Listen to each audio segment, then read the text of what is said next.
Good morning, dear students. Welcome to the 12th class lecture. Today, we are going to start first elementary transformation.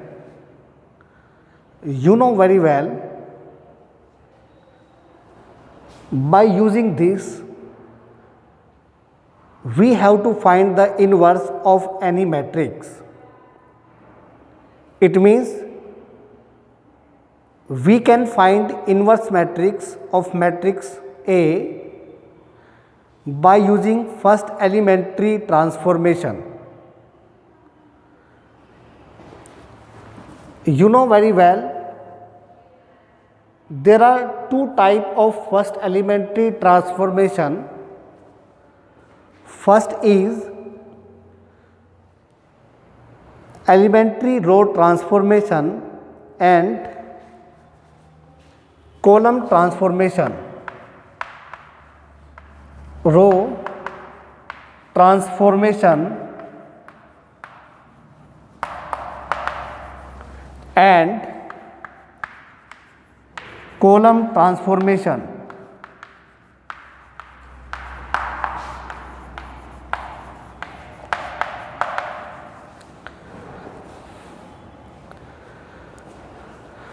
If we have a matrix A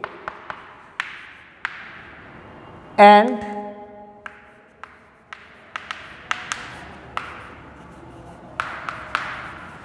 we have to find out A inverse by using first elementary transformation, then we have to take A is equal to IA.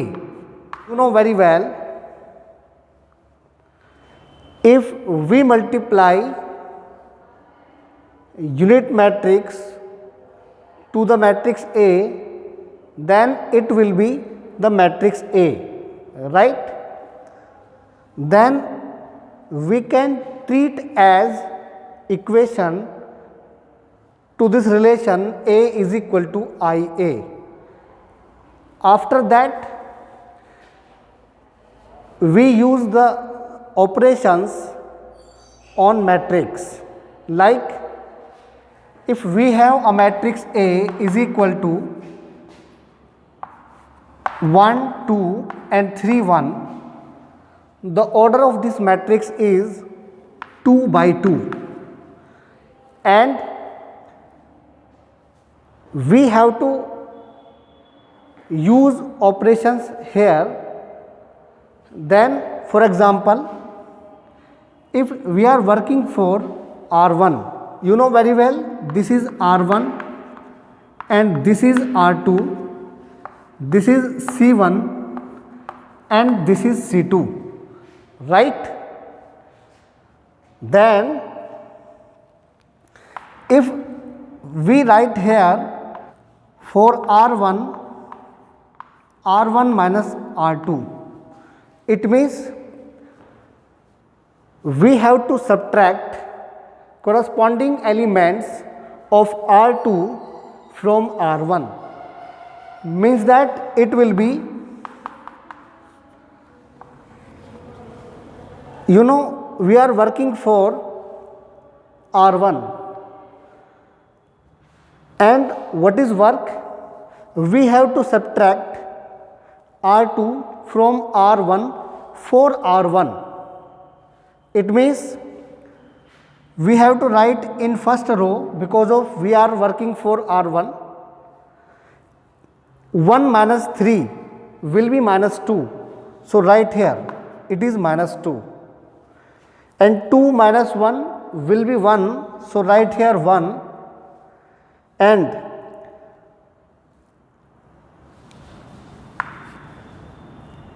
R2 will be same, 3 and 1. We can say we have used operation for R1. This implies R1 minus R2, right? इस तरह के operations use करके ये सिर्फ आपको समझाया गया था कि हम ऑपरेशंस कैसे यूज़ करते हैं। ये अलग सब्जेक्ट है कि हम मैट्रिक्स में ऑपरेशन यूज़ करते हैं या फिर डिटर्मिनेंट्स में किस तरह से यूज़ करते हैं, ये अलग कॉन्सेप्ट है। सिर्फ आपको ये समझना था कि अगर हमें कहीं पर ये लिखना है तो हम वहाँ पर इस तरह से वर्क करते हैं, या फिर अगर हमें ये ऑपरेशन अप्लाई करना है तो हम इस तरह से अप्लाई करेंगे। अब ऐसे ही अगर यही मैट्रिक्स हमारे पास है 1 2 3 1 and we have to use column operation here and we have to work for C2 and for C2 we have to work C2 minus C1, or we can write here C2 plus C1, no problem. Then you know very well this is R1, this is R2 and this is C1 and this is C2. Okay, now right here it will be C1 for C2, C1 के लिए कोई work नहीं कर रहे हैं, ये as it is रहेगा, it will be as it is 1 and 3, but we are working for C2, then what is work? Work is we have to add both column C1 and plus C2, then it will be 2 plus 1 3 and 3 plus 1 4. Okay, this is column operation. अगर हम column use कर रहे हैं तो वो column operation है, अगर हम रो यूज़ कर रहे हैं तो वो रो ऑपरेशन है। फर्स्ट एलिमेंट्री ट्रांसफॉर्मेशन में दो तरह के मेथड होते हैं, first column transformation and second row transformation, right. अब हम क्वेश्चंस देखेंगे। बेसिकली फर्स्ट एलिमेंट्री ट्रांसफॉर्मेशन का यूज़ ए इनवर्स फाइंड करने में होता है। अब ए इनवर्स कैसे फाइंड करते हैं? सबसे पहले आप ये रिलेशन यूज़ करेंगे A is equal to I A. Simple सी बात है कि ये जो हमारे पास यूनिट मैट्रिक्स होता है इसको हमें यहाँ पर ट्रांसफ़र करना है, मतलब कोई ऑपरेशन यूज़ करके यहाँ पर यूनिट मैट्रिक्स बनना है और इसको हम इक्वेशन की तरह ट्रीट करेंगे। इक्वेशन की तरह ट्रीट करने का मतलब है कि जो ऑपरेशन इधर यूज़ होगा वही ऑपरेशन हम इधर यूज़ करेंगे। तो क्वेश्चन देखिए, क्वेश्चन कैसे करना है। फॉर एग्जांपल हमारे पास क्वेश्चन है a is equal to 4 7 and 3 5। We have to find out the inverse matrix of matrix A by using first elementary transformation. And first elementary transformation में भी हम दोनों मेथड एक साथ यूज़ नहीं कर सकते हैं। अगर हम रो ट्रांसफॉर्मेशन यूज़ करना चाहते हैं तो टोटली रो के ऑपरेशन यूज़ होंगे, और अगर हम कॉलम ट्रांसफॉर्मेशन यूज़ करना चाहते हैं तो फिर कॉलम के ऑपरेशन यूज़ होंगे। Firstly since a is equal to I A, then what is a? 4 7 3 and 5 and unit matrix, because of this is the matrix of order 2 by 2, then we will take unit matrix of 2 by 2 also.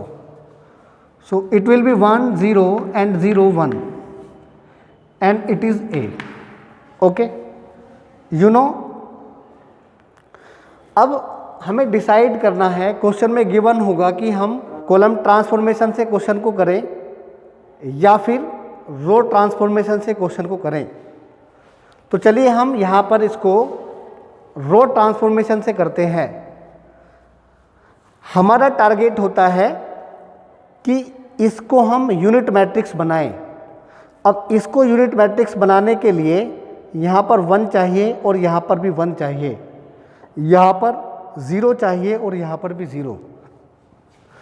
तो यहाँ पर हमने operation apply किया। अगर हम R1 के लिए R1 minus R2 करेंगे तो 4 माइनस 3 1 मिलेगा और जो 1 हमें चाहिए। तो R1 के लिए R1 minus R2, then it will be 4 minus 3 1 and 7 minus 5 will be 2 and it is 3 and 5 and जो वर्क इधर किया है वो इधर करेंगे। R1 के लिए R1 minus R2 1 minus 0 1 0 minus 1 minus 1 and 0 and this is 1 and into A। Okay, and अब हमें यहाँ पर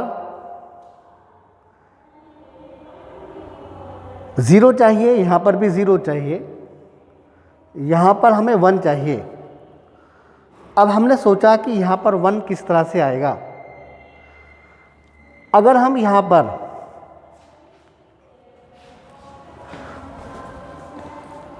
R2 के लिए R2 माइनस 2 R1 कर लेते हैं। अगर हम 2 की मल्टीप्लाई इसमें करेंगे 2 टू द 4 5 माइनस 4 1 मिलेगा और जब हम इसमें से इसको माइनस करेंगे तो 1 मिल जाएगा। ये ऑपरेशन आप कुछ भी अप्लाई कर सकते हैं, बट हमारा टारगेट यही रहना चाहिए कि यहाँ पर यूनिट मैट्रिक्स मिले। तो यहाँ पर हम अगेन लिखेंगे अप्लाई R2 के लिए R2 minus 2 R1 right, then it will be R1 के लिए कोई काम नहीं किया है तो इसको हम एज इट इज लेंगे। ये हो जाएगा 1 एंड 2। अब R2 के लिए वर्क कर रहे हैं तो 2 1 ज़ा 2, R2 में से R1 को माइनस करना है, लेकिन कब? जब R1 में 2 की मल्टीप्लाई हो जाए। तो ये R2 है, इसमें 2 की मल्टीप्लाई होगी, 2 1 ज़ा 2, 3 माइनस 2 विल बी 1, 2 2 ज़ा 4, 5 माइनस 4 विल बी 1। जो वर्क इधर किया है वो इधर करेंगे। यहाँ पर ये हो जाएगा R1 तो सेम रहेगा 1 एंड माइनस 1। R2 के लिए इसमें से इसको माइनस करना है, लेकिन 2 की मल्टीप्लाई करने के बाद 2 1 ज़ा 2, 0 minus 2 will be minus 2 and 2 1 ज़ा 2 minus 2 1 and minus 2 will B plus 3 and into A। अब देखिए यहाँ पर हमें यहाँ पर 0 चाहिए, यहाँ पर 0 चाहिए और यहाँ पर 0 चाहिए। तो पहले हम इसको 0 बना लेते हैं। जब इसको 0 बनाएंगे तो यहाँ पर हम लिखेंगे, इसमें से अगर हम R2 में से R1 को माइनस कर देंगे तो 0 मिल जाएगा। R2 के लिए R2 minus R1 it will be 1 2 1 minus 1 0, 1 minus 2 will be minus 1 and R1 as it is रहेगा। जब हम इसमें से इसको माइनस करेंगे तो माइनस 3, इसमें से इसको माइनस करेंगे प्लस 4 और इंटू A। ओके, तो यहाँ पर हमें 0 मिल गया है। और अगर हम अब इसमें यहाँ पर 0 चाहिए, अगर हम इसमें 2 की मल्टीप्लाई करें तो 2 1 ज़ा 2 और इसको इसमें ऐड कर दें तो यहाँ पर 0 मिल जाएगा। तो अब हम लिखेंगे 4R1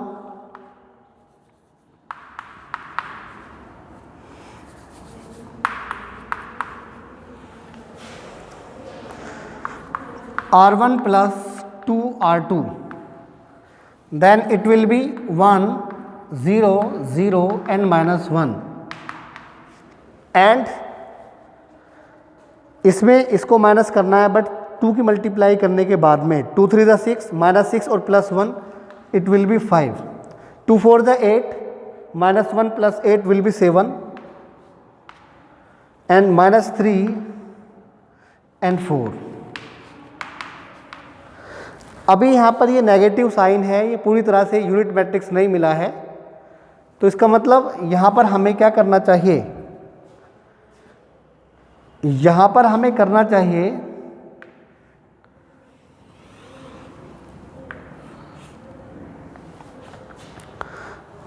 R2 के लिए 1/-1 R2। तो जब हम ऐसा करेंगे तो ये वाला साइन प्लस हो जाएगा, ये प्लस हो जाएगा, ये माइनस हो जाएगा। मतलब इसका मतलब है कि हमने R2 में माइनस साइन से मल्टीप्लाई कर दी है। और जो भी काम हम करते हैं दोनों साइड में करते हैं, LHS में भी और RHS में भी। तो इट मीन्स ये हो जाएगा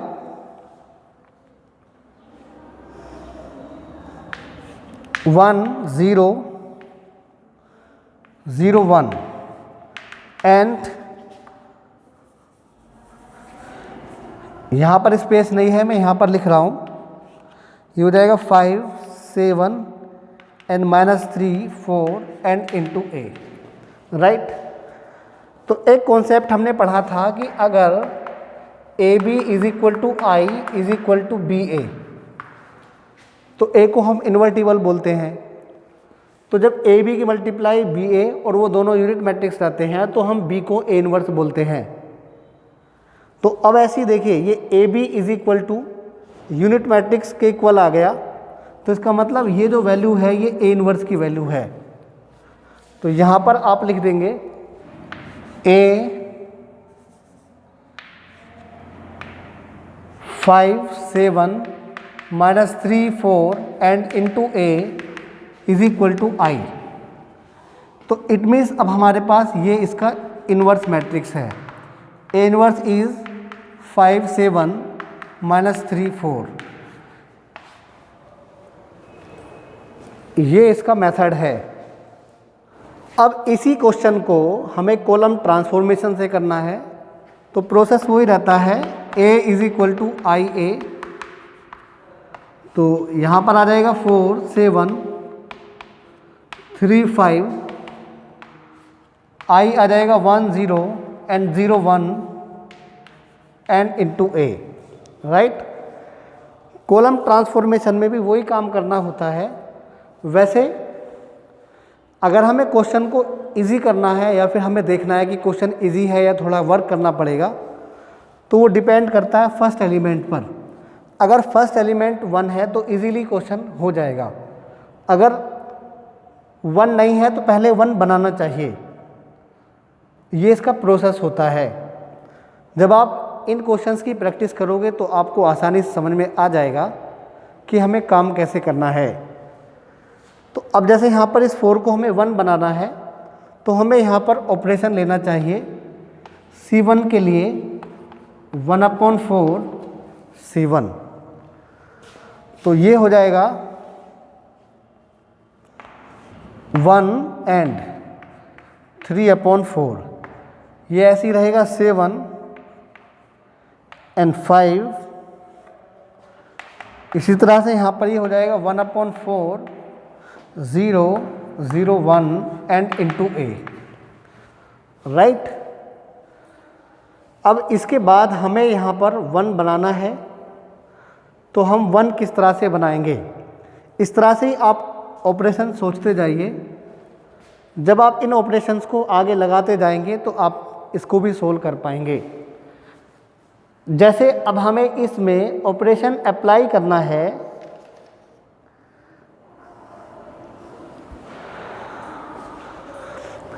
यहाँ पर 0 कब आ सकता है, सोचिए। यहाँ पर 0 आ सकता है कि अगर हम C2 के लिए वर्क करें और C2 - 7 C1 करें, क्योंकि 7 की इधर मल्टीप्लाई होगी, 7 - 7 0 हो जाएगा। तो अब इस ऑपरेशन को भी अप्लाई कर लेते हैं, क्योंकि हम C2 के लिए वर्क कर रहे हैं। C1 ऐसे ही रहेगा 3/4, 7 - 7 will be 0 and 7 3 21/4 and 5 - 21/4 will be 5 4 20 -1/4. It will be -1/4 and यही वर्क इधर करना है। C1 के लिए कुछ नहीं किया है, इसको हम एज इट इज लेंगे। बट C2 के लिए 7 की मल्टीप्लाई करनी है 7/4 एंड 0 - 7/4, इस तरह से आ जाएगा। ये 1 ही रहेगा एंड इंटू ए, राइट। इस तरह से आप इस टाइप के क्वेश्चंस को कर सकते हैं। उम्मीद करते हैं कि ये लेक्चर आपको समझ में आया होगा। इस टाइप के क्वेश्चंस आप करके देखिएगा बुक में से, जो 2x2 वाले हैं। 3x3 मैट्रिक्स के लिए हम नेक्स्ट लेक्चर में डिस्कस करेंगे। प्रोसीजर सेम रहेगा, सिर्फ आपको क्वेश्चन सोल्व करके बता देंगे, जिससे आपको ये मेथड पूरी तरह से क्लियर हो जाएगा। एक बात का ध्यान रखिएगा कि फर्स्ट एलिमेंट्री ट्रांसफॉर्मेशन में रो ट्रांसफॉर्मेशन, कॉलम ट्रांसफॉर्मेशन, दो तरह से हम क्वेश्चन को सोल्व कर सकते हैं। लेकिन अगर हम रो ट्रांसफॉर्मेशन यूज़ कर रहे हैं तो उसके बीच में फिर कॉलम ऑपरेशन यूज़ नहीं कर सकते, और अगर हम कॉलम ट्रांसफॉर्मेशन यूज़ कर रहे हैं तो उसके बीच में हम रो ऑपरेशन यूज़ नहीं कर सकते। ओके, तो आप प्रैक्टिस कीजिए। अगर आपकी कोई प्रॉब्लम आती है तो हमसे डिस्कस कीजिए, व्हाट्सएप कीजिए, हम आपकी प्रॉब्लम को सोल्व करा देंगे। Okay, bye.